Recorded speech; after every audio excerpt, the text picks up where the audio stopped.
So, where and when were you born? I was born in the south of England in 1998, and I'm the oldest child of two. I've got a little brother who's not very little anymore. He's a lot taller than me now. How fun. And what's your astrological sign? I'm a Virgo. Hmm. So, Virgo. so do you think of yourself as being detail oriented, caring, kind, talkative? Um, some of the time, I'd say. I like to think I'm kind, but I wouldn't like to like be sure I was, if that makes sense, because then I feel like kindness is something you work on quite often. Whereas if you think, oh, I'm kind, then you're not. I don't know. I like to kind of make sure that I'm assessing whether or not what I'm doing is purely sort of self orientated. And I'm not perfect at that, definitely. Um, detail orientated, probably, but yeah, no, I do tend to get very bogged down in details. I'm a bit of a perfectionist, which makes doing work for uni and stuff quite difficult sometimes. Hmm. Um, and I can't remember what the other two things were that Um, you they said. like to talk. They're chatty. Probably more now than I ever was. I was always quite quiet and sort of introverted, and I was always quite bad with other children. But then, as with many introverts, I think when you're around your friends, you don't shut up. So. How interesting. I had, yeah, that's interesting. Well, what other words would you use to describe yourself for someone who doesn't know you? I think I panic. Like I'm quite a sort of highly strung person, I guess is the word.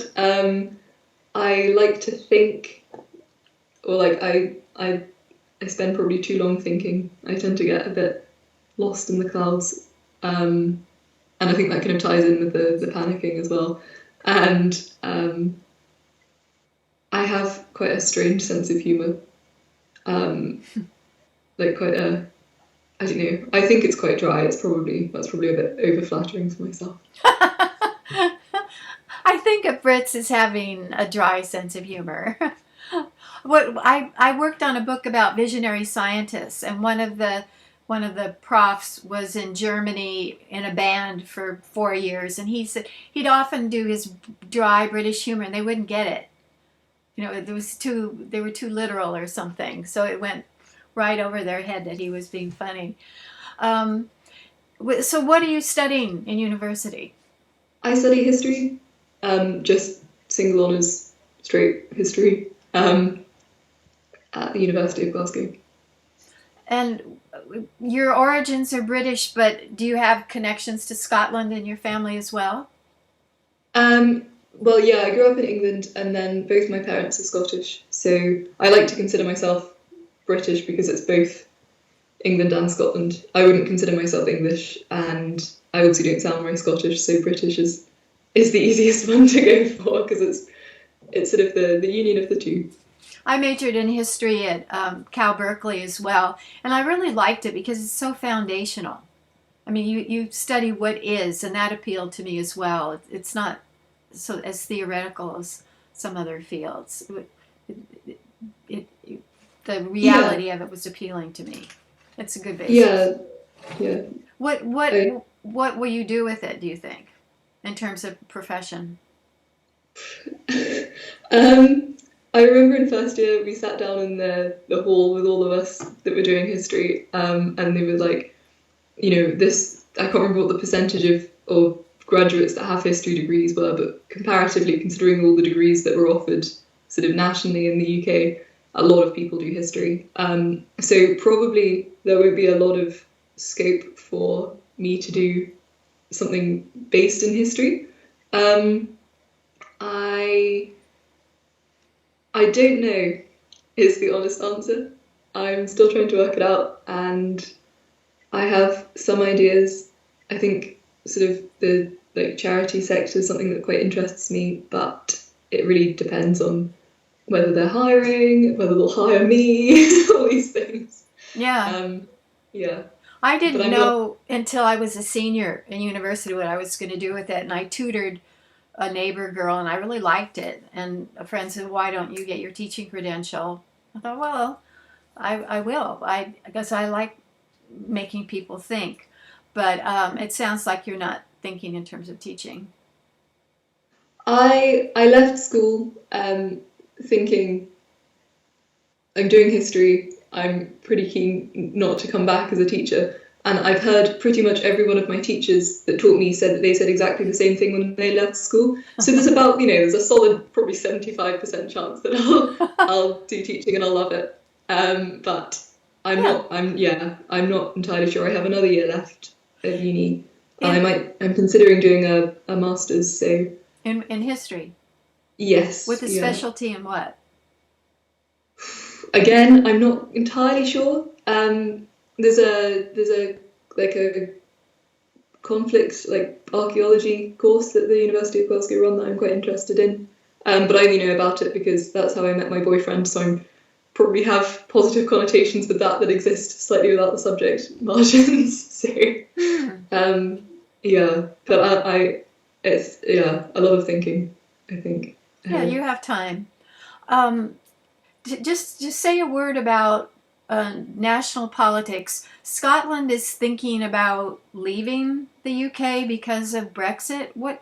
And I know that young people across the UK tended to support not exiting. So what's the current feeling in terms of that? Ooh, yeah, so because I lived in England and I have a lot of English friends, and my parents are Scottish and they have a lot of English and Scottish friends. Yeah, it's a difficult one because I know a lot of people from sort of young people from since I've moved to Scotland are quite keen to leave the British, like the UK, United Kingdom. I can understand why they feel like that, and it's not it's not entirely Brexit based. There was a big question enough that before the EU referendum there was a Scottish referendum, but then a lot of that was argued on the basis that Scotland would lose its EU citizenship if it left the UK, but it's going to it's lost it anyway now because of Brexit.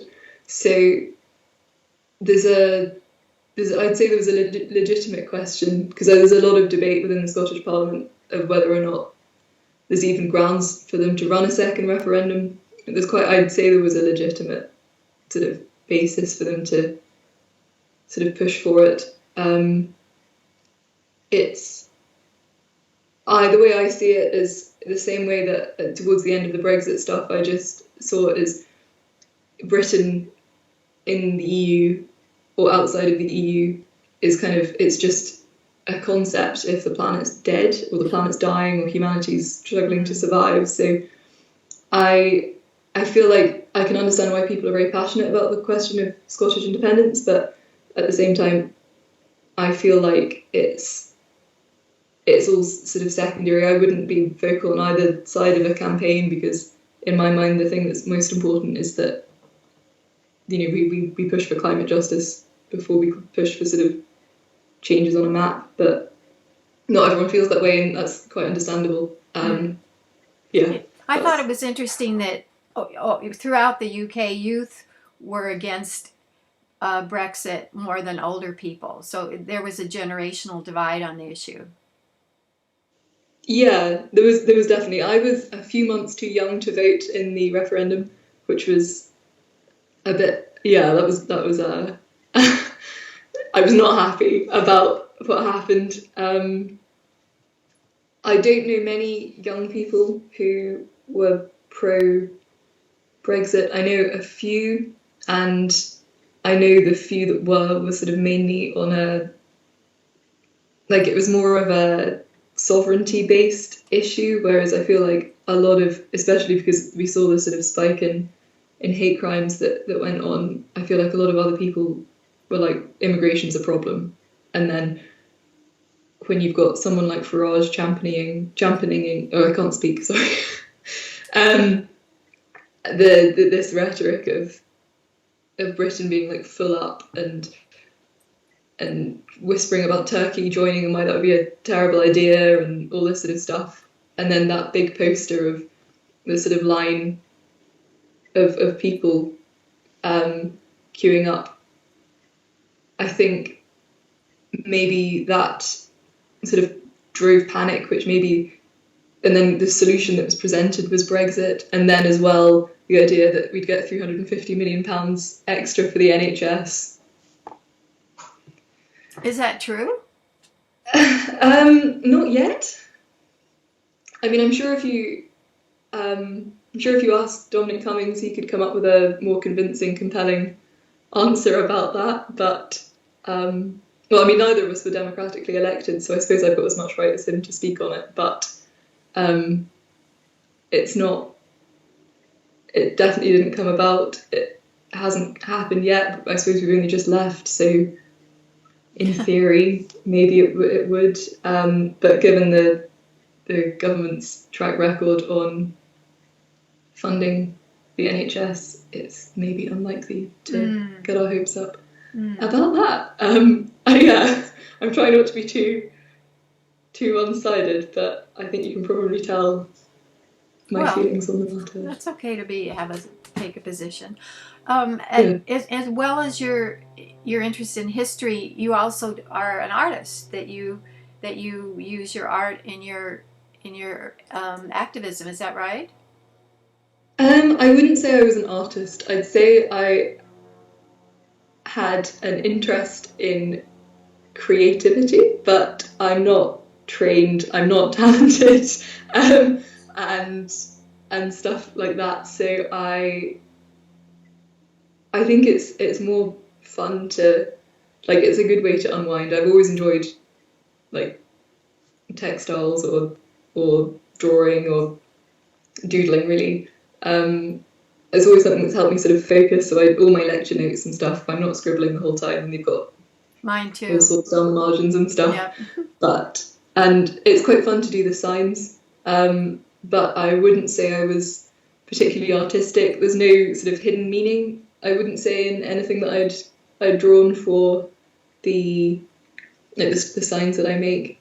It's all like, it's sort of as at face value. So I wouldn't say I was an artist, but I do enjoy an occasional doodle.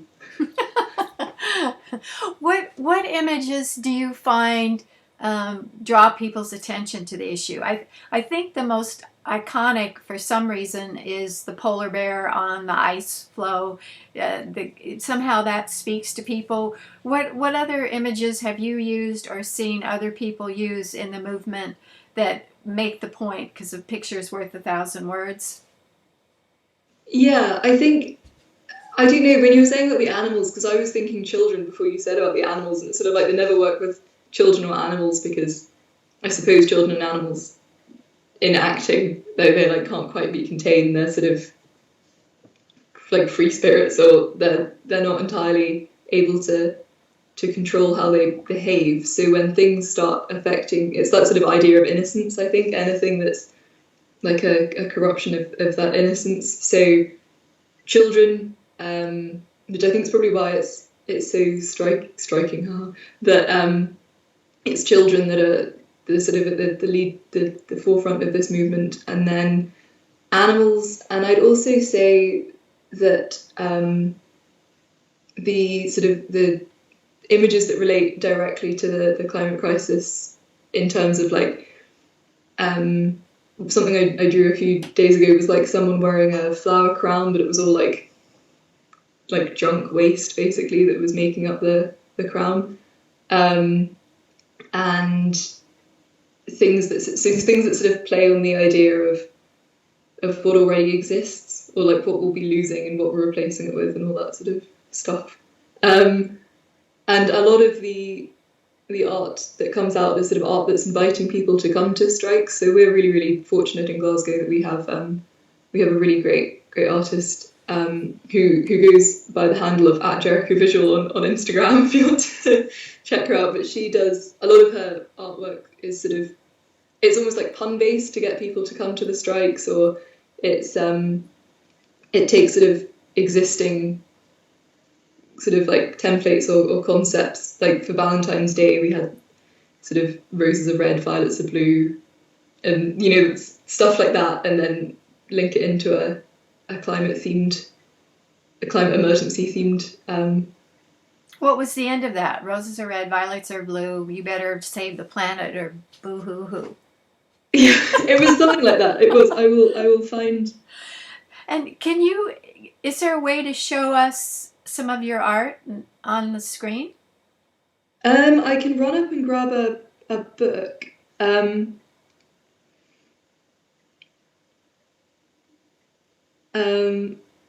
Yeah, it was things like I don't know if you can see this. It says like Romeo, Romeo, why art thou Romeo? And then it says, still believing that there's such a thing as ethical capitalism. It's so that sort of stuff. I can run up and grab my book if you want to look at the lovely microwave in the background for a few seconds. If that's let's do it at the end.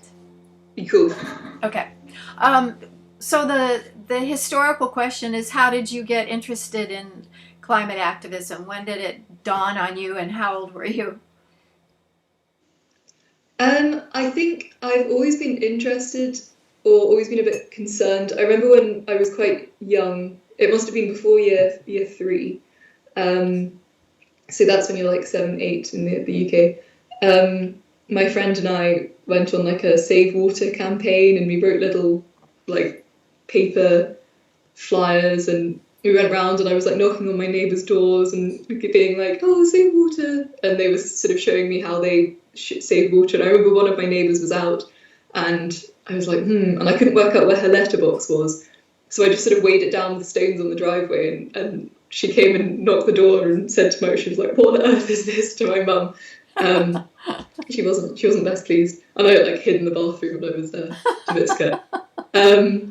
But I sort of became interested. I sort of beyond interested, really. I felt like it was something I kind of had to do, which is a bit of a strange way to put it. But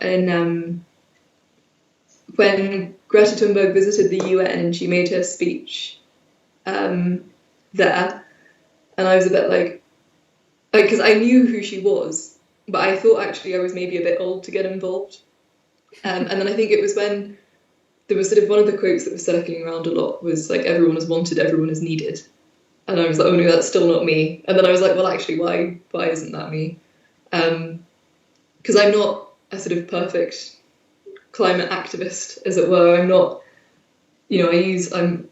I like flavoured sparkling water, and that comes in plastic bottles and all that sort of stuff. And I was thinking to myself, you couldn't be involved in climate activism.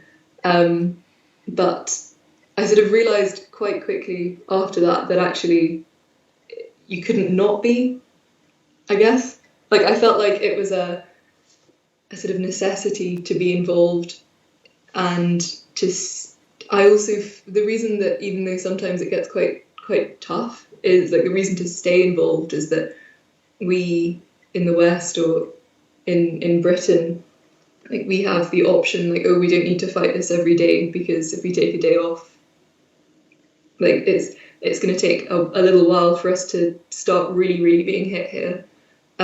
Whereas the more I sort of learnt about the impacts that it's having globally, the more I'm like, well, someone who's lost their entire livelihood because of the climate crisis doesn't have the option to just take a day off from that. So even if you're not fighting for yourself, you should be fighting for everyone. So that's really kind of kept me engaged with it, because it's something that is just so beyond you, and it's something that we can't really afford to fail at, I think. In the news, there were big floods in England recently that were climate connected. So especially South Wales. Mm-hmm. And the north of Scotland gets battered pretty frequently with storms. They just keep getting worse and worse, and like flooding is a big risk for a lot of the UK, like pluvial flooding, which is flooding from rain, and then like flooding from rising water levels as well.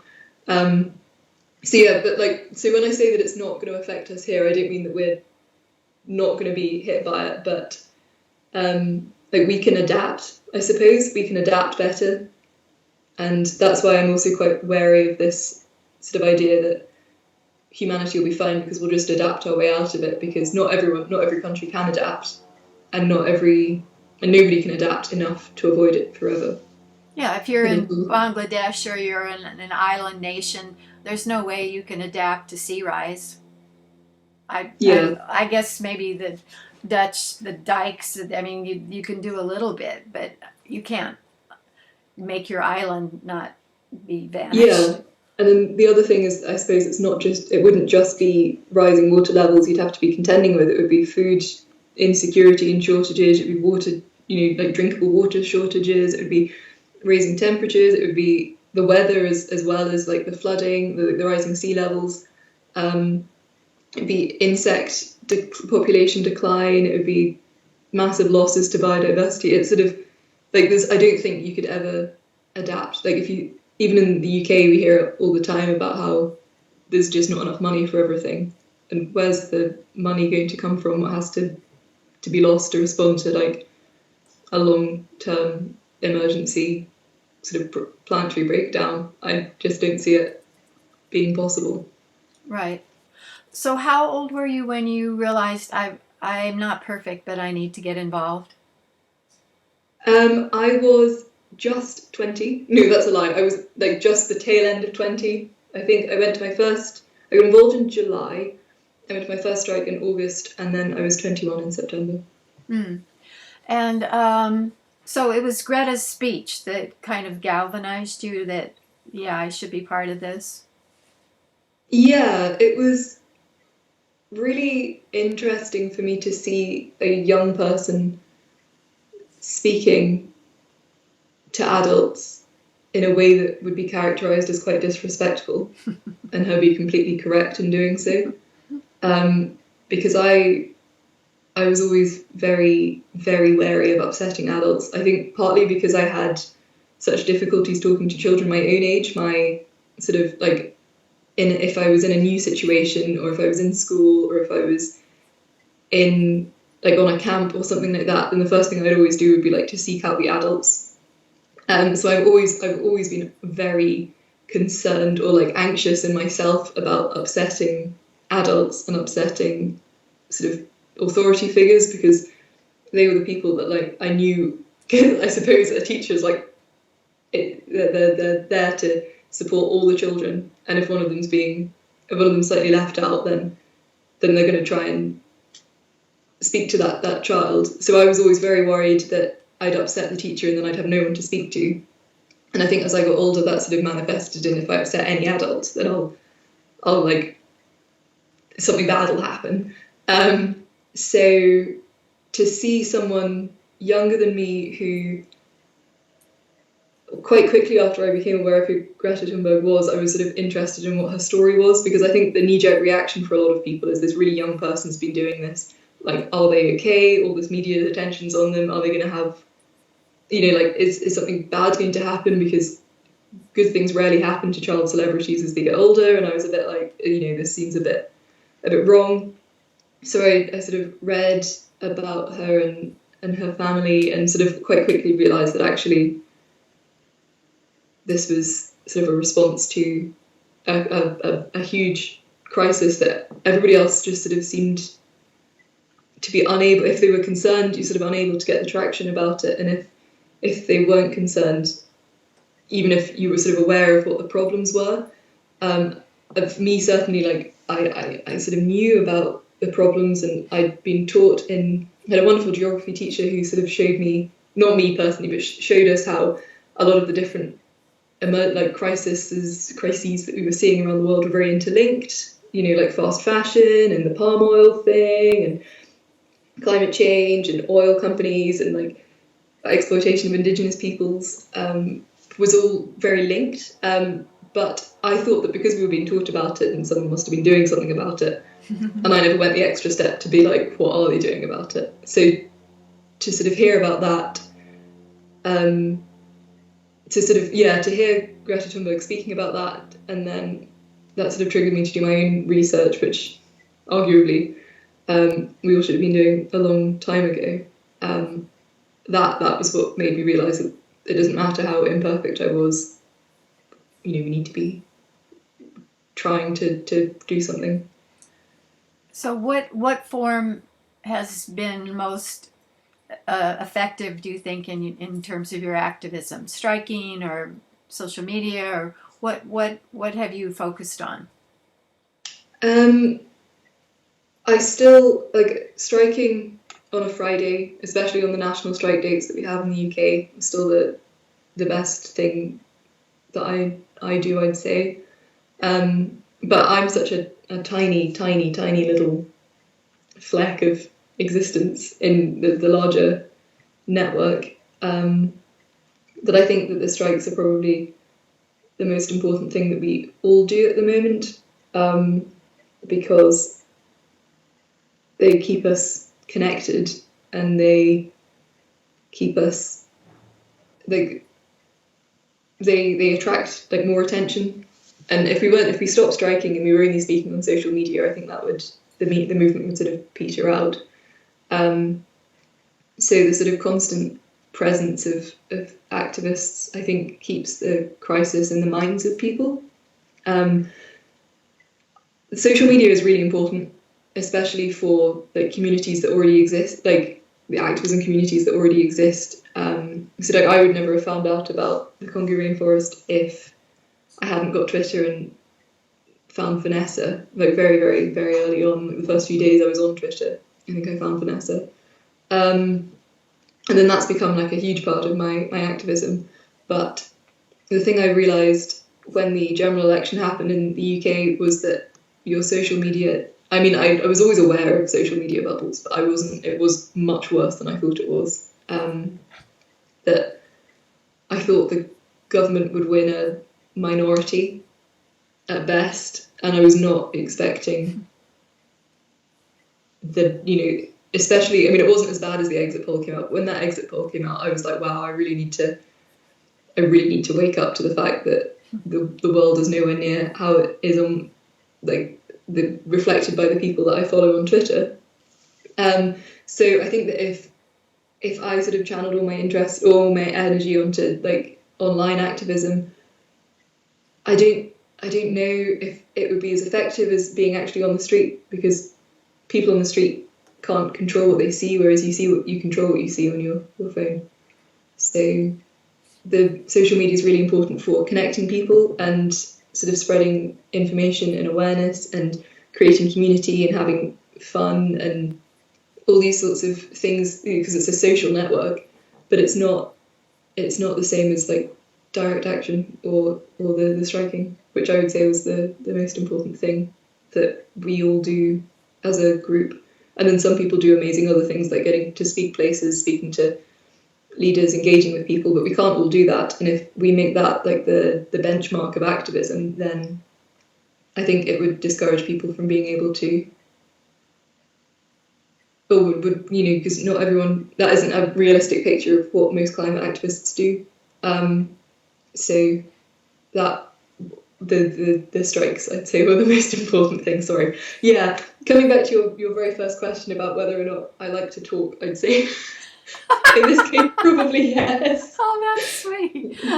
So when you strike in Glasgow, do you do it at the university or a city government, or where do you strike? So we for every strike apart from the second strike in September, which was the 27th, after a week after the big one on the 20th, and this February we've striked on like outside the city chambers, which are like the council building, and on the 14th there was a sort of an impromptu march that went round to the council so that we could sort of address them directly. When I do the weekly strikes in Glasgow as well, which are like, because going into the bureaucracy of Fridays for Future probably isn't the time for this, but it's like the UK decided we'd strike nationally, so there's no sort of expectation that anyone would come out weekly, but I had no lectures on a Friday, so I just sort of spread my work out the rest of the week to sort of give me the Friday mornings off to go and do that. So I strike on like the main shopping street in Glasgow, which is only it's a very short walk away from the council buildings. But no, we don't do it at the university. Partly because there are lots of universities in Glasgow, partly because the University of Glasgow, where I am, it's in the West End, and it's mainly it's a lot of students that are around there.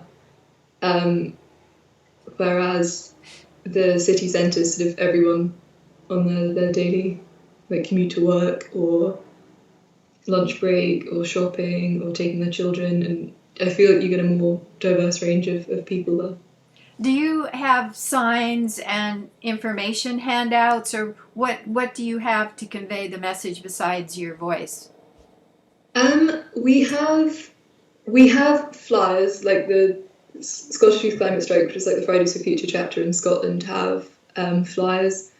I don't have anything myself that I have like that I've produced, but we hold like if we're the first ones there, because there are like two or three of us now that tend to do the weekly strikes. We'll have a sign that says Youth Strike for Future, and I know in Edinburgh we also do weekly strikes. The guy that gets there first most weeks has a sign that says School Strike for Climate, just to let people sort of know what we're doing. And then I have another sign that I'm probably going to have to remake because it got really wet and sort of warped and everything, that says Act on the Science, it's a climate emergency. And then different people will have different things. We tend to we love our puns. We love terrible cheesy puns, and saying things like, the planet is getting hotter than a like young Leonardo DiCaprio and all this sort of stuff. Is quite a common one though. But yeah, it's mainly when people come up to interact that you can have a conversation about what things you're sort of out there for. And quite often people will walk past and give you like a thumbs up or a wave or something like that, or they'll just take your picture. And so I think people are sort of aware of what we do, but it's nice when people come up to chat to us. And you don't get too many unfriendly people in Glasgow, or if you do, they don't tend to speak to you.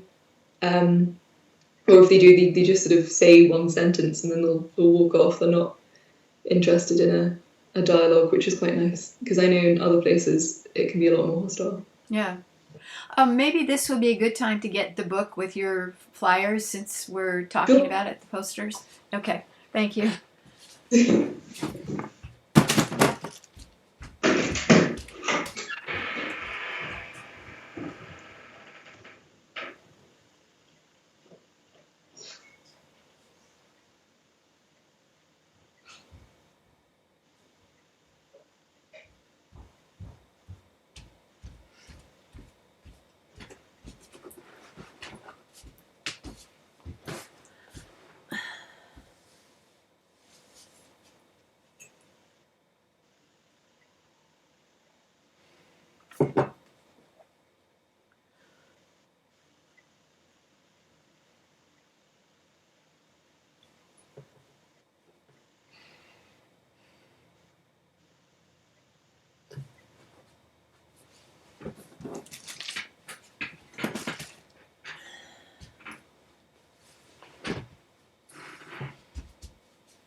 Hello.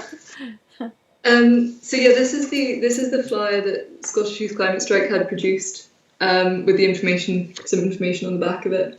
Okay, let's do the front again. And hold it still, please. So it's. Oh, I see. So it's like a collage of posters that have been used in other places as well. Yeah. So like I'm not sure who designed this one. This one definitely wasn't me. This was before I joined. We had these made, but It's some of them are from Scotland, I think, like the early strikes in Scotland, and some of them are ones that they've sourced from sort of other places. So there's one in Gaelic that. That's the one you showed us from before, no? Yeah. I'm just. And then this is one we made for the 29th, which was the global strike. That was Lida drew that one, Oh, which nice. is like a ship on a wave. So yeah, she's the amazingly talented Yeah. girl that makes all our stuff.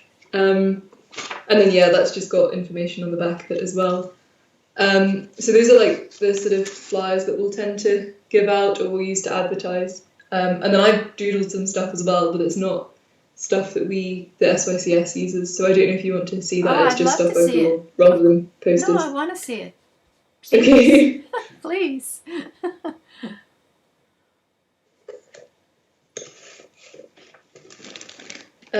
Yeah, it's a bit weird going through them, I suppose. So this is like, I don't know if you can see it very well, but it's meant to be like Move it a to your cigarette. right. Move it to your right. That's it. The climate emergency seriously threatens you and those around you. And it's like because like we have the warnings on cigarette packets here, which are like smoking Yeah, seriously yeah. harms you and those around you. I mean, yeah, I'm not an artist. I Oh, just you doodled. are. Keep going.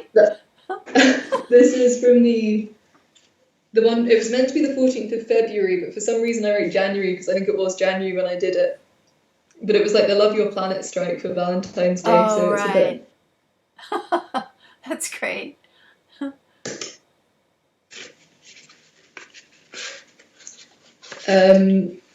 Let's see, that was the one where like with like the flower crown.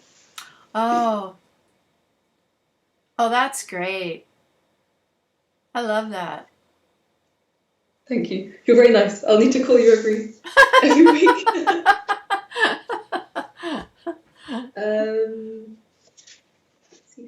Yeah, and that's one that's like it says planning your future holiday, and it's like a family wearing Oh, gas yeah. masks at the That's beach. great.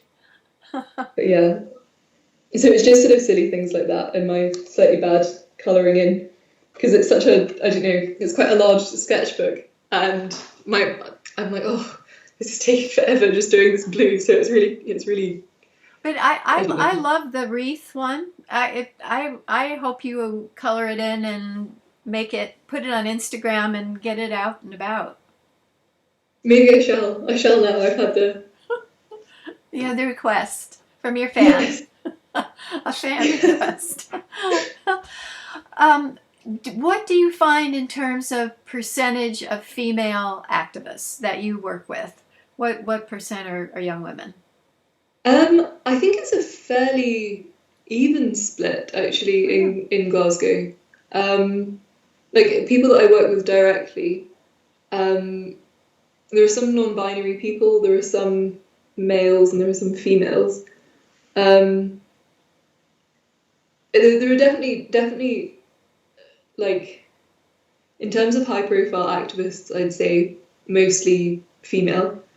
Um, but like I suppose one of our more high-profile sort of central in Scotland, like the Central Belt's probably a guy called Dylan, and he was at COP. He's got pictures with Greta, like he was next to Greta in a lot of the pictures, which was quite.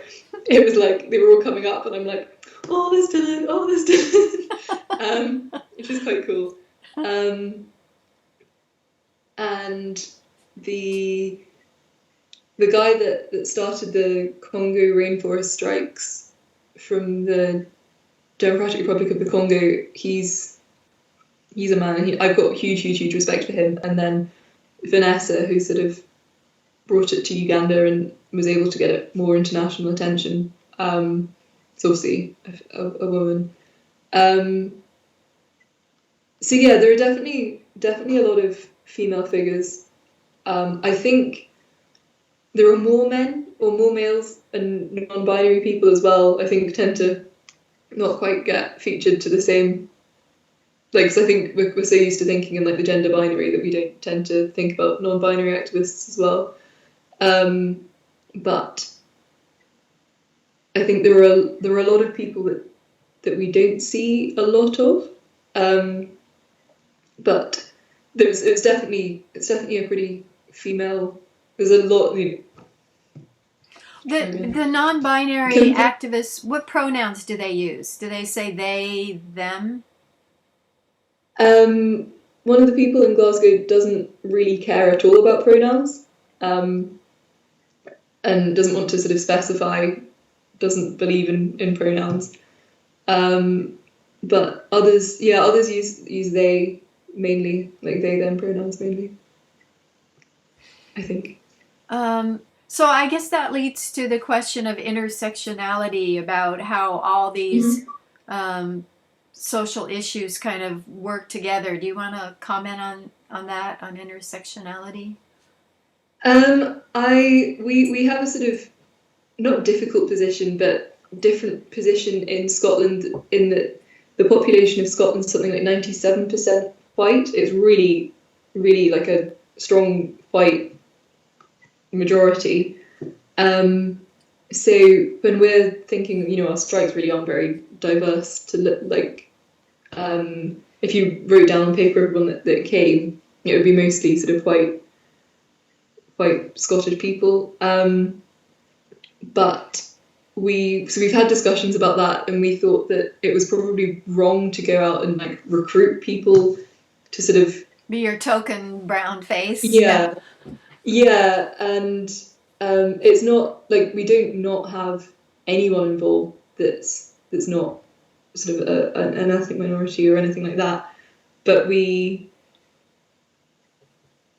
think the climate movement as a whole has more of an issue where it's not intentional, but the media focuses on people from like there's like a prominent activist from Germany, there's obviously Greta Thunberg, and then everybody else from other places, even though they just don't get the same coverage, and that makes it really difficult for voices from the global south to be heard properly. And then when people get excited about meeting people, people get excited about meeting Greta Thunberg, but if you said, Vanetta, well, you wouldn't say Vanetta because that's like an ice cream dish and not a person. But if you said, Vanessa Bash is coming to this, they'd be, Vanessa Nakati is coming to this, they'd be like, who's that? Yeah. Who's that? Yeah. So I suppose the media has a problem with, or has an issue with white activists as sort of front and center, whereas the climate movement wasn't started by white people. It's not an issue that primarily affects white people, and I think the climate movement itself sort of realizes that, or definitely the youth strike movement recognizes that, but it's just there's a difference between recognizing something's a problem and being able to do something about it, or doing something about it that isn't counterproductive. Because if like a lot of white people were like, this is an issue, we need to do something about it, and then the white people themselves are the ones that are doing the changes, it's sort of like, is that solving the problem, or is that just taking the problem and molding it into a slightly different shape? So it's a constant sort of struggle to make sure that we're aware of what the problems are, because at least if you're aware of what the problems are, you can be trying to tackle them. I'm again not the best person to speak about this because I come from a middle class Western white family, so I wouldn't like to say that. Sorry, I'm just going around in circles, but in terms of other dimensions of intersectionality, like you can't have climate justice without having like racial justice and gender justice and social justice, I guess, is the kind of overarching umbrella for those things. Because otherwise it's not real climate justice, it's just sort of climate based, using climate to justify your aims. So I know there's an activist in Russia who I think she'd say she was like a women's rights activist first before she was a climate activist, but she can't see a point in her like climate activism without the sort of her women's rights activism. But she similarly wouldn't say she wasn't a climate activist because she sees the two as very, very closely linked. And the same, there's a the woman on, sorry, my next list.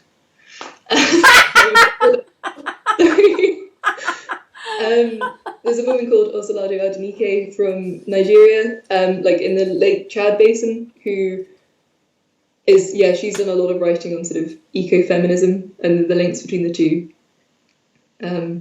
So there's definitely, and it's definitely like quite a wide variety of people from different like socializations, I guess, that see feminism and the climate problem as very closely linked, and so I'd say that was a fairly good indication that if lots of people have come to the same conclusion, sort of independently of each other, that it's a, yeah, like then it needs to be intersectional.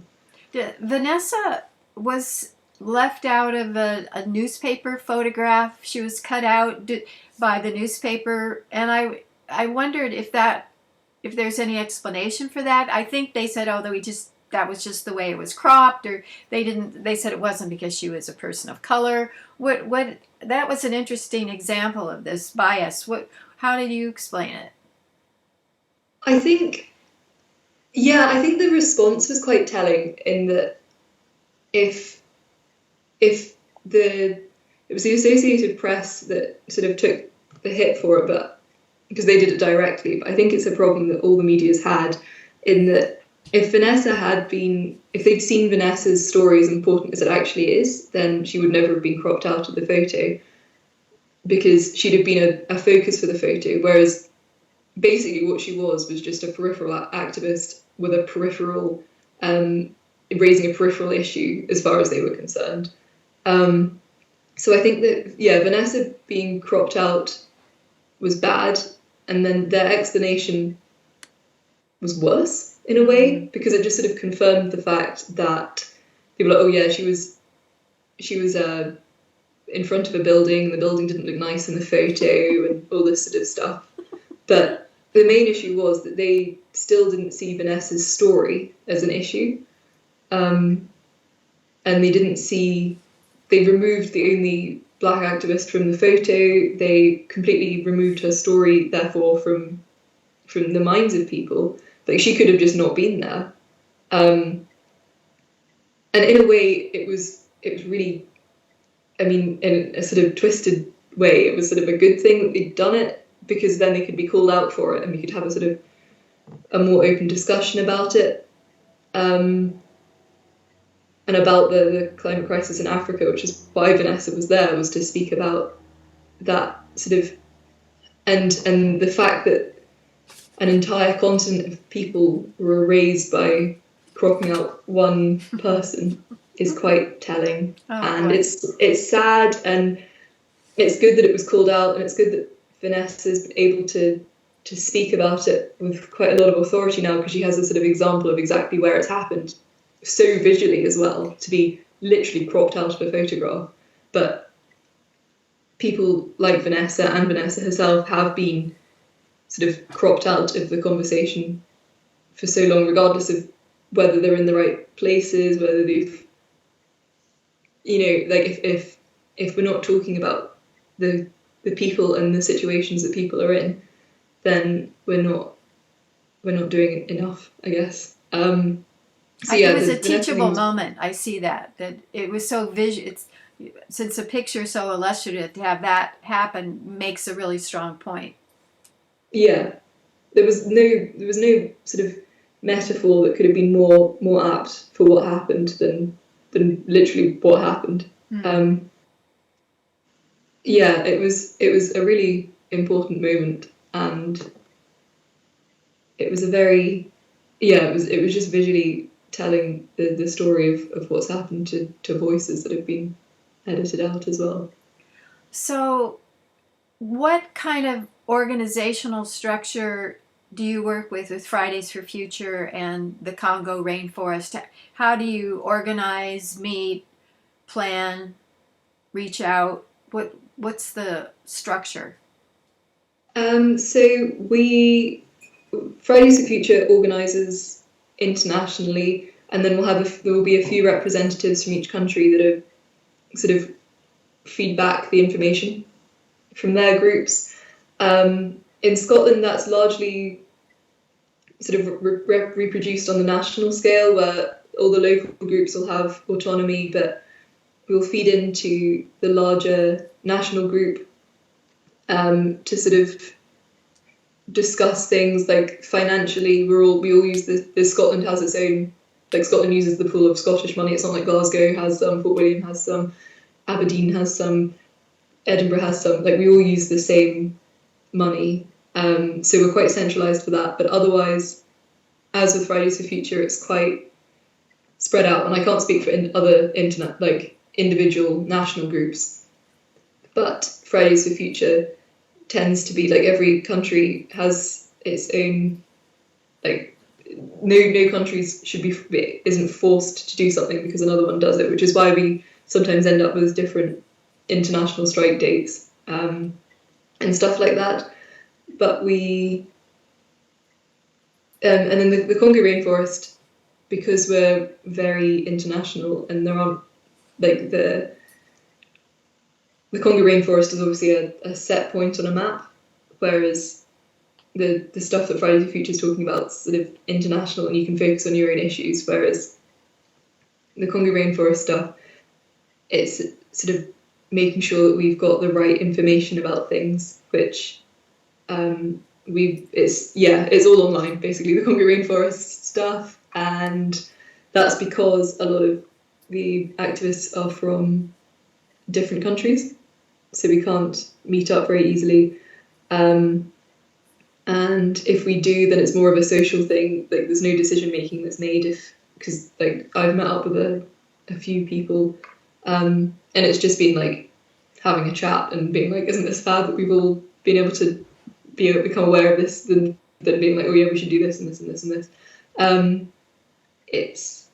I think because the Congo rainforest movement I started to try to amplify the voice of Vanessa rather than to have add my voice, if that makes sense, because I don't have any rights to be speaking about what's happening in the Congo rainforest other than to say to my government that they should be doing more and to sort of tie it into the larger picture of the need for global climate justice. But yeah, so I joined to amplify the voice of Vanessa, so there's not a huge amount of stuff that I need to make a decision on personally. Does that make sense? I'm not sure I'm driving this very well. Yeah, no, absolutely. And what would you like the Congolese government to do? What are you through this group action information exchange? What are you saying? We want you to do this, this, and this in the Congo. So I don't think that I have any right to be saying anything to the government, because like the Congo Basin, there's a few countries that have parts of them in the Congo Basin. So I don't have any right to say anything to like the Congo government, the Ugandan government, anything like that. But the main problems that face the rainforest are things like it's logging, but that is often funded by like external governments. It's pipelines, which are foreign companies that are based in companies that are more like mine than so.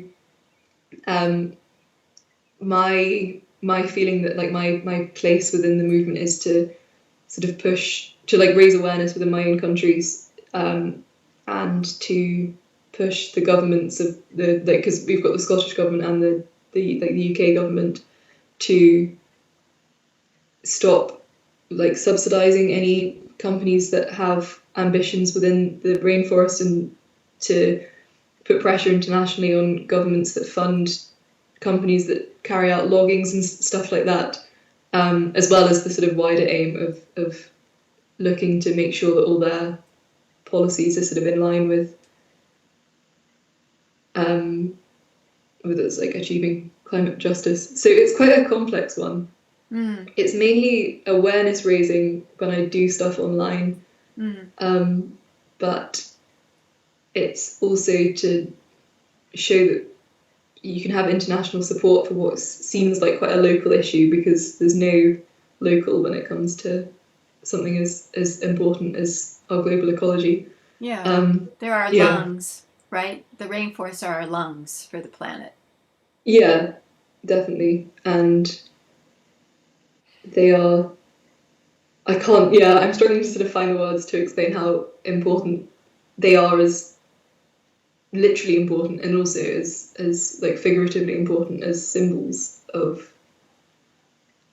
everything that the climate movement sort of stands for. There's not an issue really within the Congo rainforest that isn't an issue for the climate movement in general. So the more I thought about it after I got involved, the more I felt like what I was doing was the right thing to be doing, because it was just so like every issue could only be solved by climate justice, basically.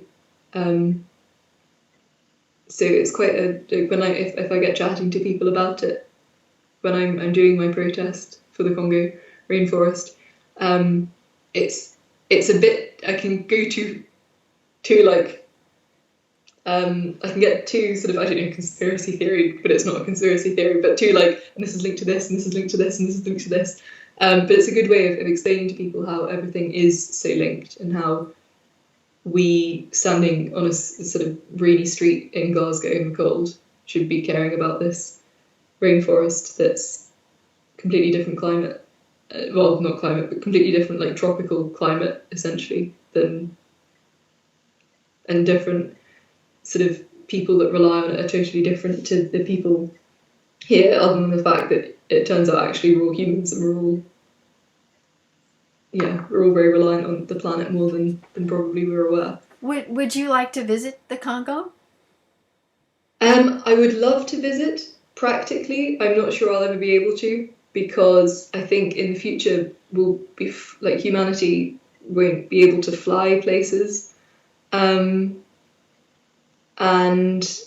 I need to think about whether or not, like, if I thought perhaps I'd be able to visit next year. I was going to do fundraising and stuff, but then I was thinking, if I'm raising all this money for me to go and visit there, and that doesn't really seem like, what can I do? I can go and visit and have a nice gap year or something, but it's not actually going to change anything. Well, you can report directly. I mean, reporting on it from a first-person vantage point can be powerful. Say, I saw this, and this is a picture of that.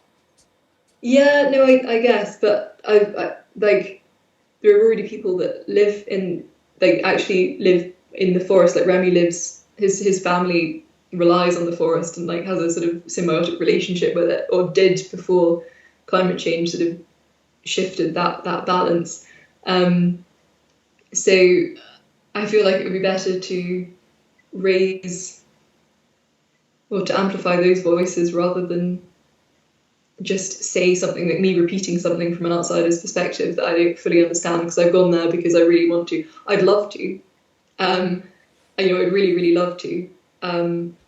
But, I don't need to see it to fight for it. And I don't know if me seeing it is particularly fighting for it, if that makes sense. Yeah, total sense.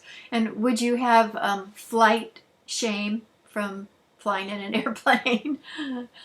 I don't fly anymore, or I haven't for the last sort of 6 months. I mean, it's February now, it's probably been a bit longer than that, but 6 months is a good benchmark to go for, which is a bit difficult because I'm in a long distance relationship with a German who works during the week and wouldn't have the time to come to the UK, and then I don't have, like, while he's working, and then if I'm getting the train, then it would be like 2 days of travelling to get there. So when we see one another, it tends to be for like huge blocks of time, which is actually quite nice, but it also means that if one of us is having a particularly like bad day or something like that, we can't be like, oh, I'll book to come visit you, or I'll come and, because the flights are really cheap and they're really frequent and you can get them really, really locally. Like there's I can fly from Edinburgh, I can fly from Glasgow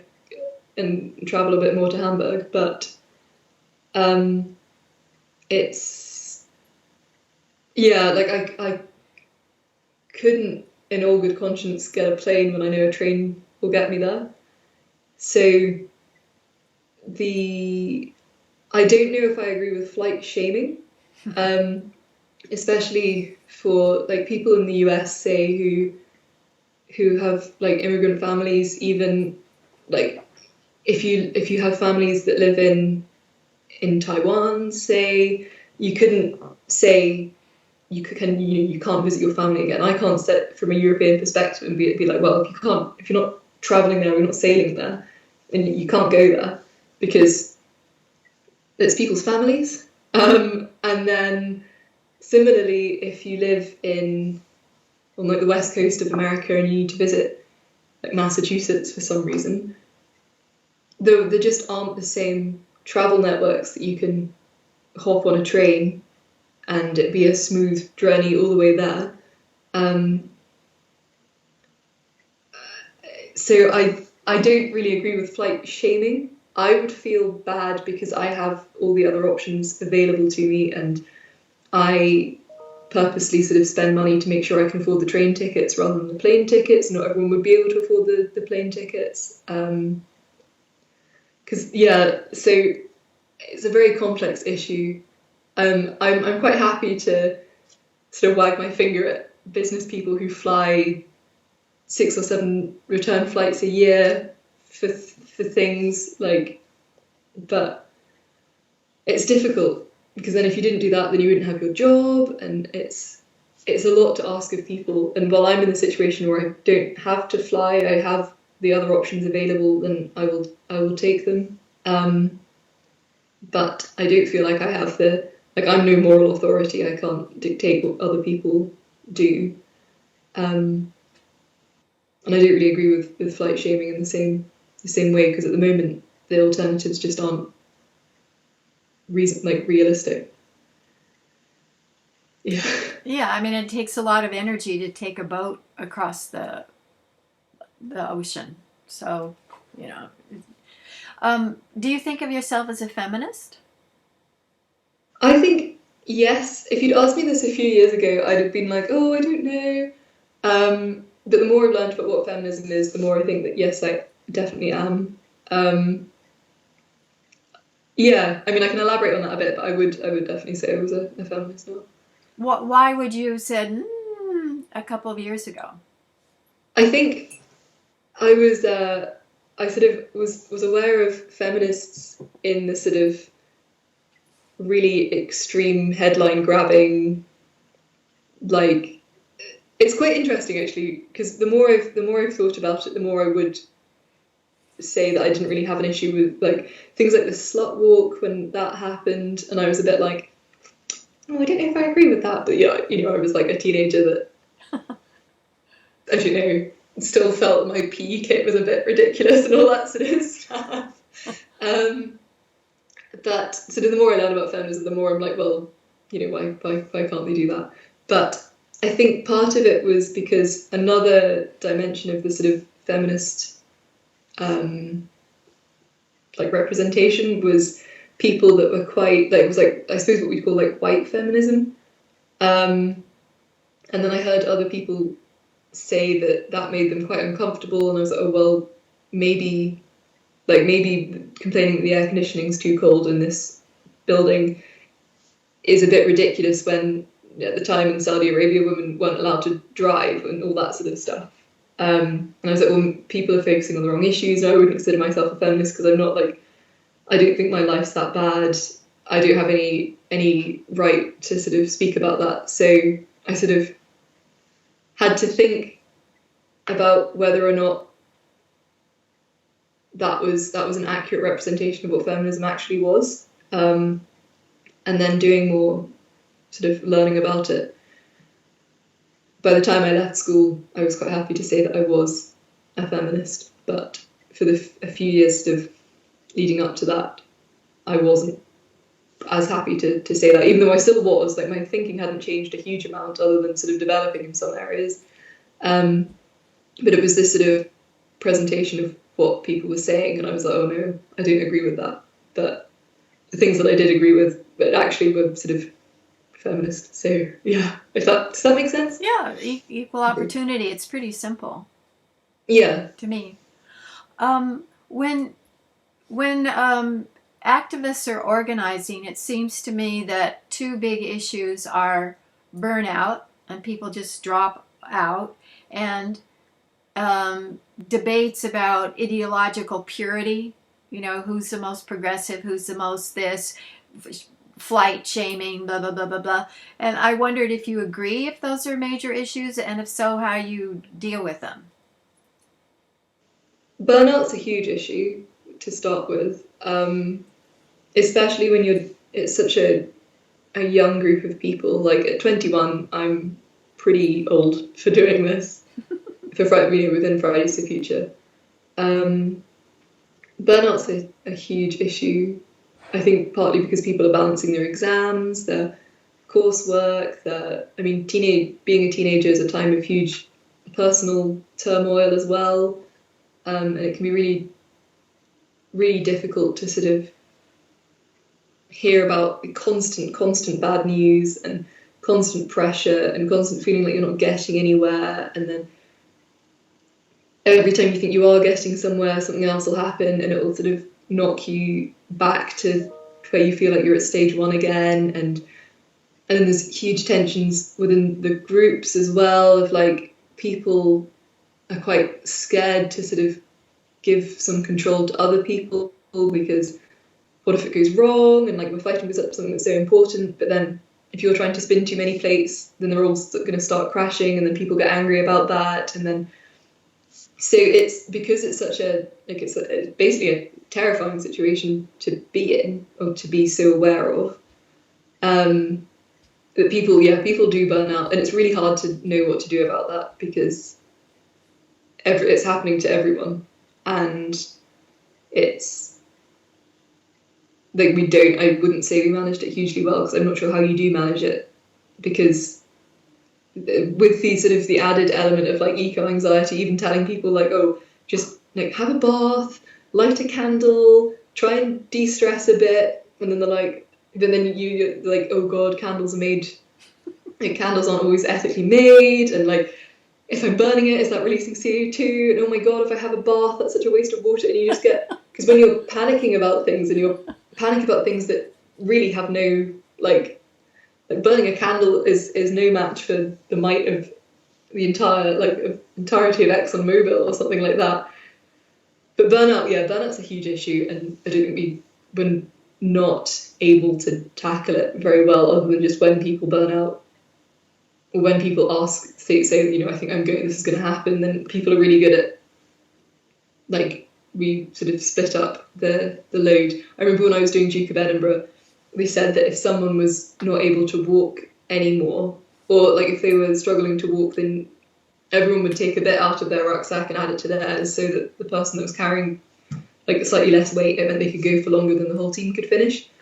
So it's sort of like making sure that the workload's like that. But similarly, sometimes you just can't, like, people physically can't go on, and sometimes people snap really quickly and they just vanish, and you're like, oh my god, like, this is due, where is everyone?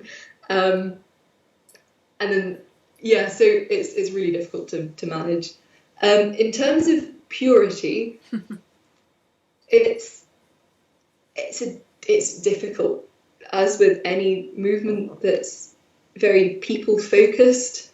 You can sort of have arguments over sometimes what's the best way to help people. I'd say that for an organisation that's been around for a year and a bit now, it's done pretty well.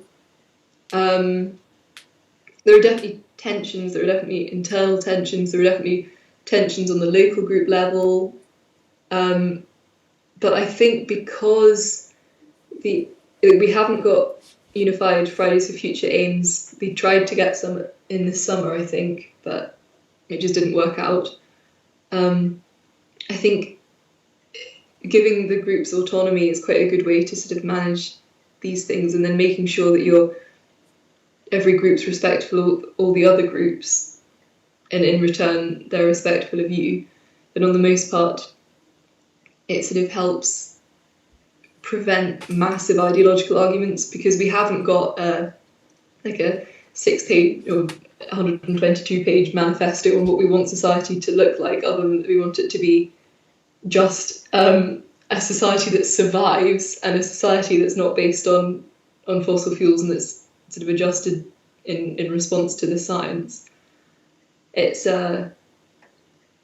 because all the aims are sort of just listen to the science isn't a particularly controversial thing, and individual activists can sort of elaborate on how they think that should sort of manifest itself. But because the movement as a whole hasn't made it like a concrete statement on a lot of different issues, and I don't feel like that's going to happen anytime soon either. I feel like the issues of ideological purity haven't come up too much, and we are quite good that if someone's like shaming someone else for sort of like an individual thing, then others will be quite good to be like, it's all right. We've got to remember that it is impossible to live sustainably within this system, and we're trying to change the system, rather than put all the pressure on individuals, because that would sort of inhibit you. So I think from what I've seen, I'm not sort of very active in the international group. So maybe there's bigger tensions there, but from what I've seen from sort of locally, we were generally able to discuss these things quite reasonably, and then there's no big fallout from those discussions, really. Do you know how many Friday for Future national groups there are? I don't actually. I should do, but I don't. There are more now than there would have been the last time there was like an official count as well. But I don't. Are they? I'm afraid. When you can find out and let me know, and I'll put it on the YouTube. Do you know? It seems to me they're on every continent. Yeah. Except Antarctica, maybe. Yeah, I think maybe not Antarctica, but we've got like there's groups in South America, there's groups in North America, lots and lots of groups in Europe, increasing number of groups in Africa, and then groups in Asia. Like groups that operate within much harsher political climates than we have in the UK. And groups that work in solidarity with groups that have, and communities that have sort of always, as long as sort of there's been attention, they've been fighting for the climate, especially in sort of North America. We see with what's going on in Canada and stuff at the moment. With the pipeline. Yeah, that was great. They succeeded. Yeah, but I think there's still some. Yeah, but there's like. So things like Mary Cockney in the US, like Little Miss Flint and stuff like that, there's like in some places there's been a much large, like a sort of longer standing environmental movement. And like This Is Zero Hour, which sort of emerged at roughly the same time as the Fridays for Future stuff. I think everyone works quite well together. So everywhere has a slightly different dynamic, but even in places like India, who are under a huge amount of stress at the moment because of the citizenship laws and the riots that have come about because of that, like their national group and their sort of they've kept going. And I was chatting to one of them a few nights ago, Sachin, who was saying that like it can be really difficult for them because they can completely sympathise with people that they're not thinking, oh no, the polar bears, when like their cities is rioting and everything's there's like the police have been ordered to shoot on sight. It's just not. It's not comparable really. Which in turn, it's good that we've got groups in other countries as well, like in Europe especially, who can push our governments to sort of act, because we've got like in terms of like the burden of responsibility and the burden of impact is sort of disproportionately on countries that have done very little. But again, the fact that we're quite West, especially Europe based, movement makes it quite difficult to make sure that our voices aren't swamping everybody else's, because everyone's really excited and really, really motivated to be part of it. You can get quite carried away, and then you'll suddenly realise that maybe what we've been deciding is brilliant maybe isn't so representative of everybody else. Have you worked with Extinction Rebellion? We have, the local movement have, I think the Glasgow movement started out as Extinction, like the youth wing of Extinction Rebellion, but then decided that they'd break away from that. And that's before I joined.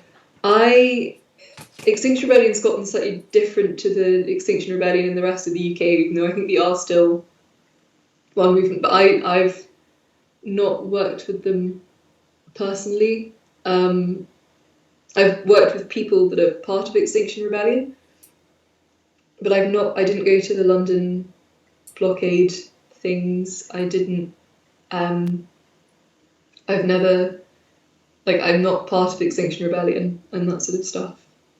It seems that they're more interested in civil disobedience, kind of art, street art, in a way of making a dramatic statement rather than relying on social media or words.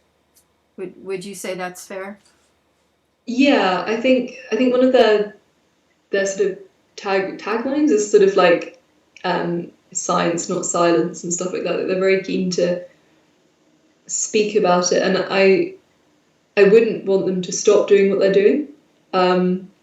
Sometimes what they do, I'd say, was completely it's off the mark, and I can see why people find it difficult to completely support them, because I have reservations about giving them my backing. Not that my backing counts for anything, of course, but just personally, I don't know if my friends are like, oh, you're part of Extinction Rebellion, what do you think about them? And I'm like, oh, I'm not actually part of them, and I have lukewarm feelings sometimes. It's a bit tepid. I think it's important that there is someone that, a group that's carrying out the civil disobedience side of things. I can understand why you'd feel like it's wrong to sort of go along with the laws that we have at the moment, because that sort of perpetuates the status quo, and at the moment the status quo is killing us. So I can understand that you wouldn't be like, oh yeah, we should do everything the government says, because the government hasn't always done what's hasn't is the institution that got us into this mess, or one of the institutions that got us into this mess. So I can understand why they're very keen not to operate like that, and I can sort of respect that, but just personally, it's not something, although I respect it, it's not something I want to be a part of, if that makes sense. Sure. So what other youth-led climate groups do you know about and think 0 hour, parts of Extinction Rebellion, climate schools for climate strike? That's British. Yeah, so there's the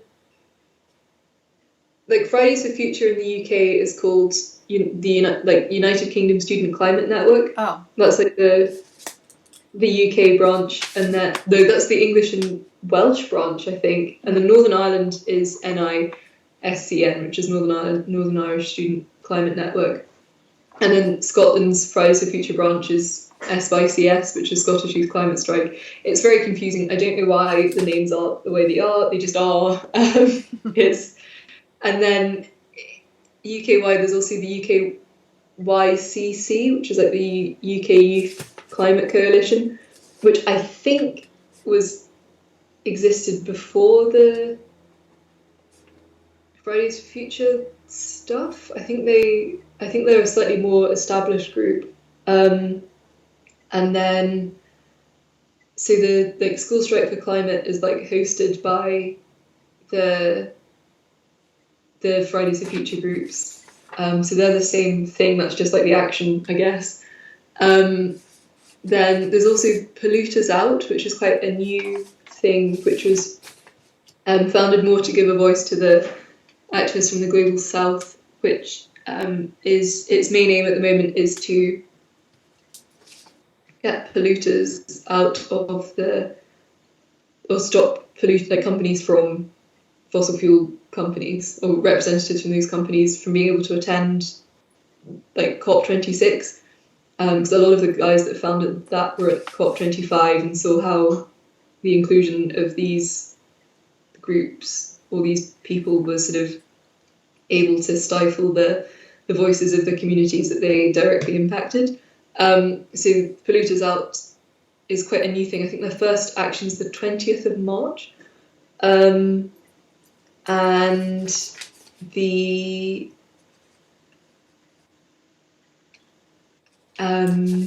Zero Hour, there's the Sunrise Movement in the US as well. Mm-hmm. And then there are a few different branches of the youth climate movement in the US as well, but I'm not very up to speed on that. But then this is Zero Hour is international as well, I think. But yeah, there are a lot of different groups. And I definitely probably haven't included all of them and haven't given an accurate description of all of them too. But yeah, that's the ones that I can think of sort of off the top of my head. After doing this work so intensively, are you optimistic or pessimistic that we can turn this around? I'm more optimistic over the last few days than I have been for a while. Why? Because the Heathrow expansion was denied and Bristol Airport expansion was denied, and then the Great Bight that they're not going to drill there. Where is that? It's like the Great Barrier Reef in Australia. Because there was such a high risk for coral blanching, I think they decided that they wouldn't go ahead, and then tech was stopped as well. Or like the tech, it was like, it was a fossil fuel project in Canada. Was the company decided not to support it? So if those things hadn't happened, I'd have been feeling pretty down. But I think especially with the divestment from the banking sector and the actual sort of like legal mechanisms that have come into place to stop Heathrow makes me quite excited. I think this is always going to be work that's sort of tinged with sadness because it's taken such a long time for us to start acting that a lot of people probably aren't going to make it. Like from the global southern areas that are really hit, and people in the UK died this year. People died in the Australian wildfires. It's hard to know exactly what the world's going to look like, but hopefully it'll be more like a sort of a more just version of what we have today than it will be a dystopian wasteland. But hope is something that I'm not very excited to, or not very, very enthusiastic to sort of say yes. I am very hopeful, but I don't not have it. Otherwise, I wouldn't be doing what I was doing. There must be some part of me that's hopeful. Right. Otherwise, I'd have given up a long time ago. I would say a long time ago. When you've been involved since the summer, it's not a very long time, but it feels like a long time. Are you planning to go to COP26? I am. Well, I mean, I'll definitely be in Glasgow because I'll have uni those weeks. But hopefully, I mean, maybe I'll get to go inside. I'm definitely really, really hoping that I'll get to meet some amazing people.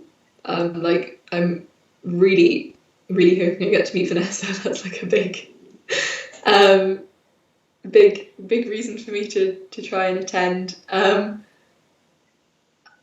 If like it's, I don't know, it's almost like some sort of big festivals happening or some like big. I mean, I suppose it is a convention, but it's like this is going to be the biggest climate event of the year almost, and it's really surreal that it's happening in Glasgow. So I definitely want to be there to sort of experience the excitement, but at the same time, I'm quite anxious about it starting because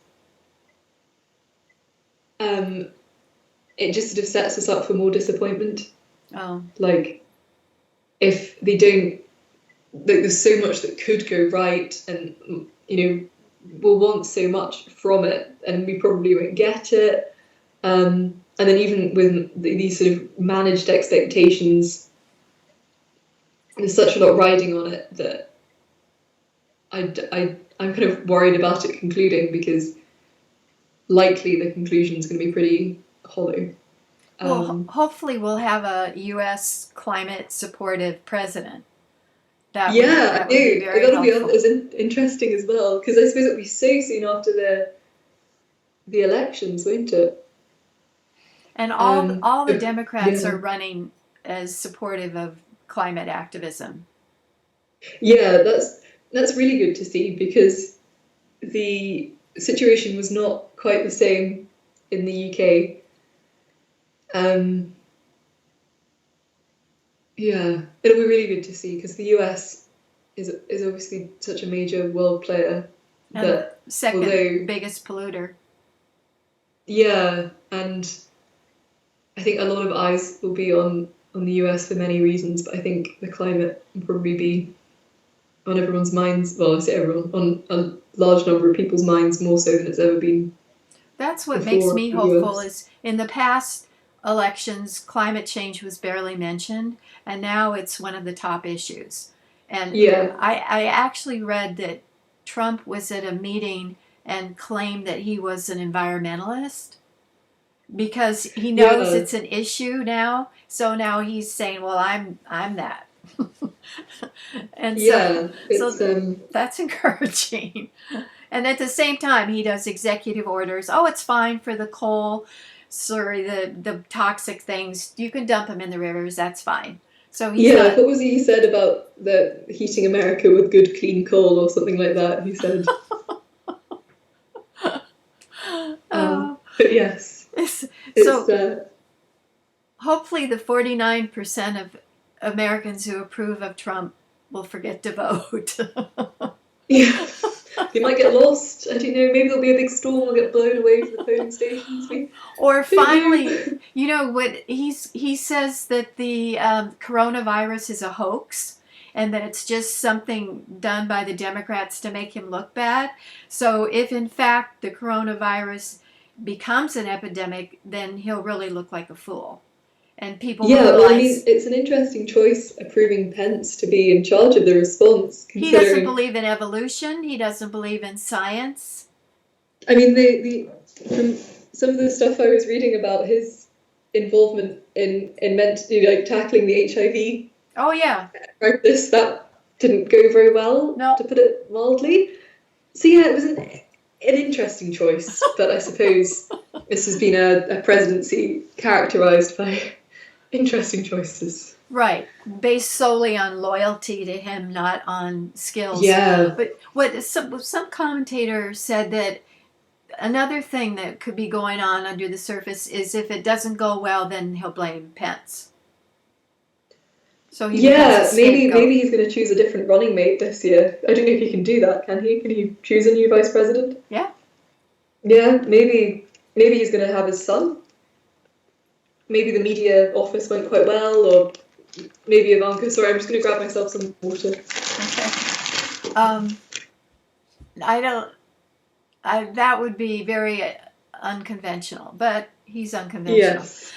Is there anything else that we should include in this discussion about how to make activism effective, or an issue that we haven't touched on? I can't think of any.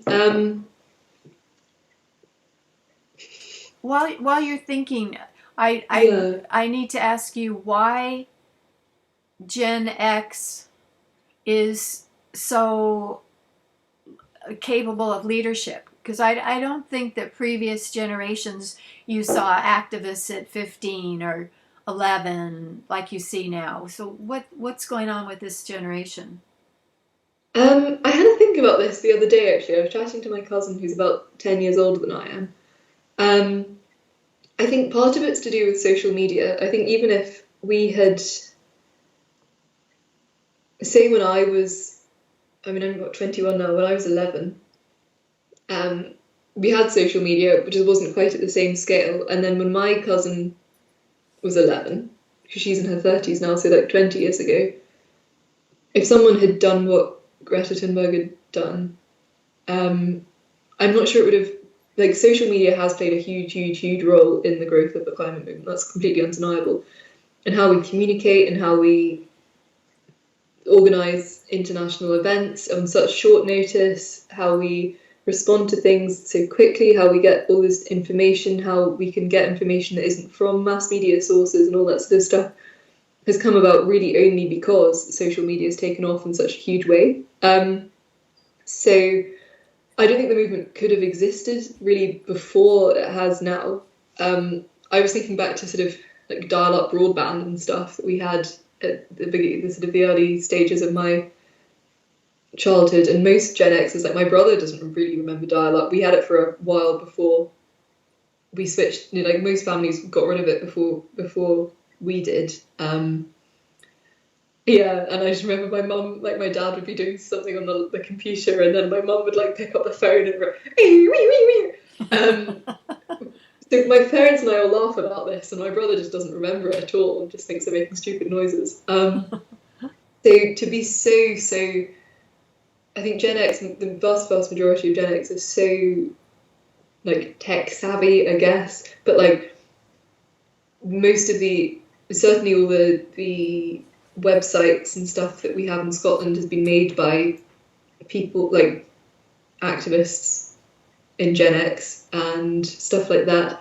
I think also the generation before mine, like the millennials, I think it's a generation I think that have really had a lot of trauma that hasn't really been properly recognised. Like coming out of uni 10 years ago, you were sort of, in the UK anyway, you were promised that you have a degree so you'll get a job. And then to be hit with that massive recession, and 28, then yeah. yeah, to have to be hit with that massive recession, it would completely change all your career prospects. Everything changed, I think, because of that recession. And I think to have parents that were expecting certain things of you, like you'd get married, you'd have a house, you'd be able to put down a deposit, you'd be able to have children, you'd get a job, and to be able to it's really difficult for millennials to achieve any of those things. And I think they've been quite infantilized because of that. I think like people still living at home at 30 goes, oh, how embarrassing, but it's quite a normal thing now to think about. And I think all that sort of stuff of like missing all these expectations that people had of this generation, and to always be so belittled by the generation above you, and to always have that sort of feeling that you'd done something wrong, or like, you haven't been able to get married and have children and own a house, because there's just not, nobody has that financial security. You just have to go from, temporary work to temporary work, uh, and to, I think, because a lot of people, I kind of always thought I was quite comfortably a millennial, but I'm just, I'm a cut off. I'm Gen Z, Gen X. No, Gen Z, definitely not Gen X. My parents. Z. I'm Gen Z. Yes, but I think when a lot of people think millennials, they think like 13-year-olds, or all these millennials, But these millennials are like proper adults, proper.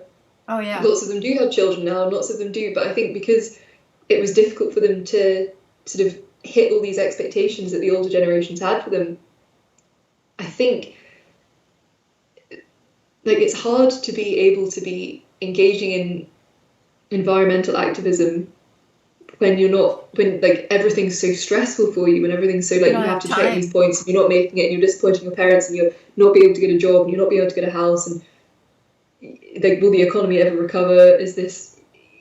I think it was sort of not forgotten about, but I think it was just it had to take a backseat to this sort of like hugely dramatic shift that happened, and I think that's why a lot of millennial activists tend to be like, when I think of sort of a millennial activist, I'll think of someone that's like sort of sex positive and involved in like gender equality and stuff like that, because I think a lot of the issues that presented themselves immediately were these sorts of like this sort of hang up from the idea that, I don't know, sort of issues that like this is the issue of our time. Sadly, it would be great if it had been tackled in the 60s or something, but I think the issue of 10 years ago was more how people were perceived and how people had to learn to stand up for themselves, whereas my generation's never really had. Like, I was so young when the crash happened, that sort of my sort of awareness, when I was sort of aware of the world around me, all the words I was hearing was like redundant, recession, going under, going bust, liquidation, all these sorts of things. Like, I was never under any illusion that the world I was growing into was amazing and flawless, and I could achieve all my dreams in it, because I'd had like a sort of little glimpse of what the world might have been like, and then this recession hit. So I think we're quite, as a generation, I'd say we were quite angry and we were quite passionate, but we've never been fed any real illusions other than this illusion that we'd be able to breathe air and we'd have clean water and all this sort of stuff. And I think we're a bit like, well, there's no way you're taking this away from us.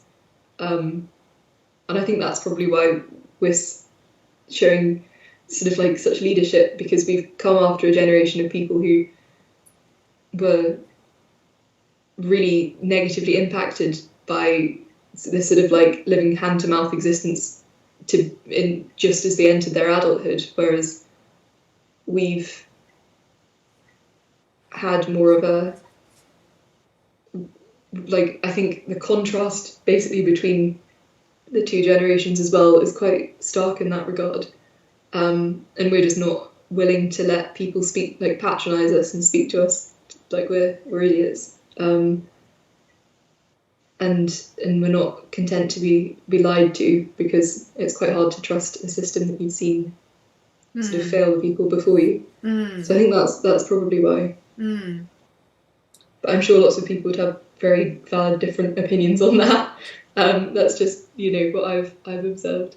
I'm thinking also it's parenting has changed, and there's less authoritarian parenting, and like I don't know if there's something analogous there, but like parents will say, "Hey, buddy, let's do so and so. Would you like to do so and so?" to their little kids. So it's not like, I'm the parent, you do what I say. It's, "Okay, buddy, what would you like to do today?" It's more child oriented.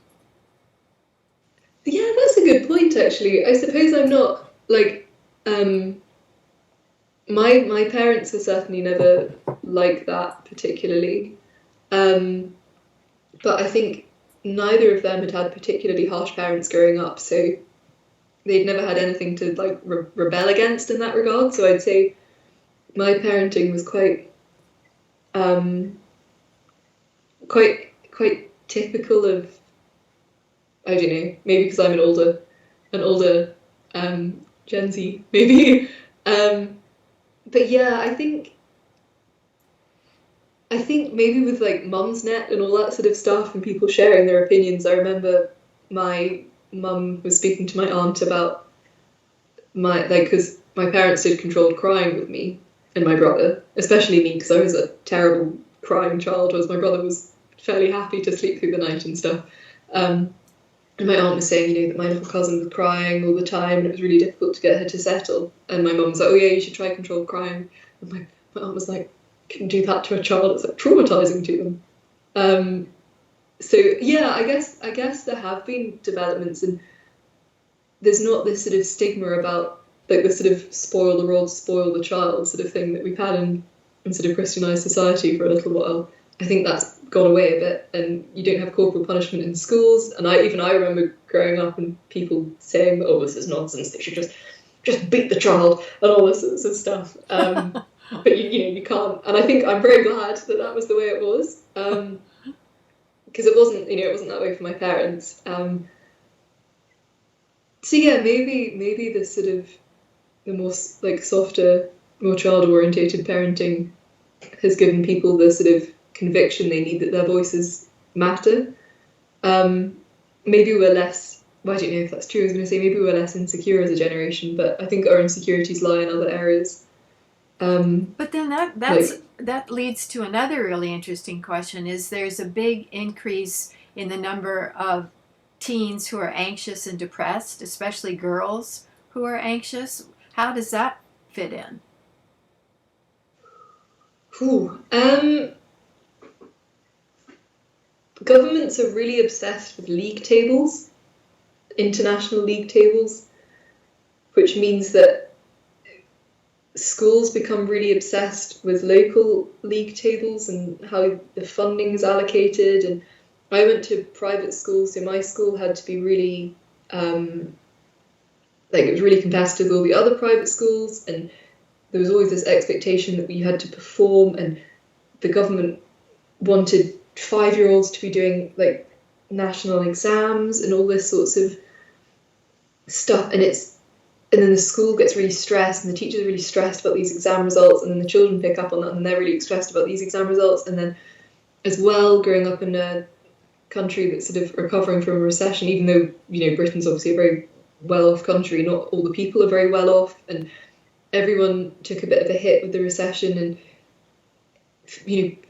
children that have to live with the anxieties of their parents as well about whether or not they're going to be able to, the parents keep their job, are they going to be able to keep the house, visiting food banks, and then also stresses about, social media has been excellent in some regards, but it's also been, although it's people are, oh, okay, boomer, but this sort of idea that like the social media has sort of fed this unrealistic body image standards. And I have sort of body image issues, which I'd say weren't really fed from social media, because I wasn't on social media until I was a late teenager.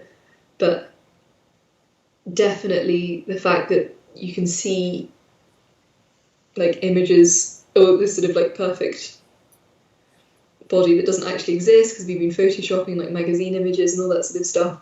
There's this real drive for perfection that's impossible to attain. And I'd say it was the education system in the UK certainly is pretty broken. And then you get all the added pressures of looking a certain way, and then when you combine body image issues with a sort of complete lack of control over your personal life, and you do get kind of like things like eating disorders happen.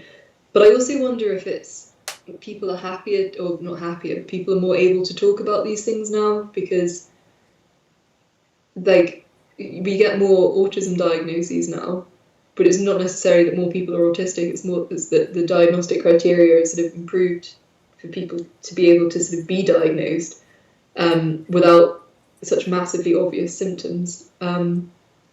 So whether or not people are unhappier now, or whether people are able to be open about being unhappier, is difficult to say. Because I don't look a lot at the statistics, so I wouldn't be able to comment. But I think there's a huge amount of pressure with school. Within the UK, I couldn't speak about other places, but I'm sure the US is very similar. Oh, yeah. In And then another thing that complicates it in the U.S. is a lot of teenagers work part-time, Mhm. so they're trying to get into good universities, do really well on the entrance exams, look good on social media, do school sports or school activities, and work. They don't go to bed until midnight. They're tired, and if you're tired, that could be depressing. You just feel Yeah, fatigued. it's yeah, and I think as well we don't have as much downtime. I think anyone, adults, teenagers, children, just don't have as much downtime as we used to, because if you're a teenager or a child, you're expected to do all these co-curricular activities, and you have all this like the extra schoolwork to do, and then if you're an adult, you're quite often working. Sometimes you're working two jobs. Sometimes, if both parents are working, then it's like there's house chores to be done and all that sort of stuff that haven't been done during the day, and then you're kind of at the end of the day met with the decision of, do we go to bed now, or do I take an hour to just try and be with myself and have some downtime, and then you're going to bed really late, then you have to get up early the next morning to get to work or school or whatever sort of demand that you have on your time, and then you're exhausted and you're sort of, I suppose, burning the candle at both ends. And yeah, I think we live such busy lives, and I Yeah. think being tired and being stressed and being anxious about your performance, whether it's in school or at work, and being concerned about your sort of stability and being concerned. I mean, I couldn't imagine what it must be like being in the US, being worried about healthcare, because that's something we don't have in the UK.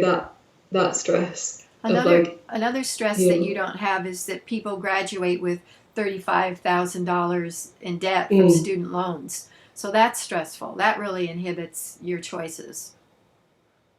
So yeah, that's another one. that's yeah, yeah. The student debt. I mean, I don't like to think about it, and What's tuition there? How many pounds? so if you're Scottish and if you've lived in Scotland for 3 years and you go to university in Scotland, you get it free, and you get a maintenance grant, which is like means tested, and then which is called like Scottish Students Allowance, I think, SSA.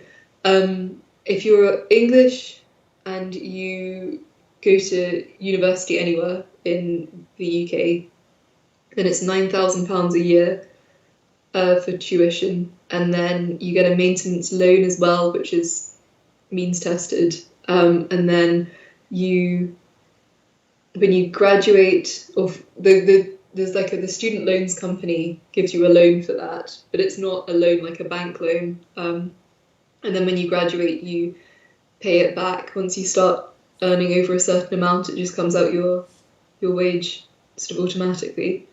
So it's more like a graduate tax in England, and then in Scotland it's free. But then I think if you do a master's or something, then you'd pay for that.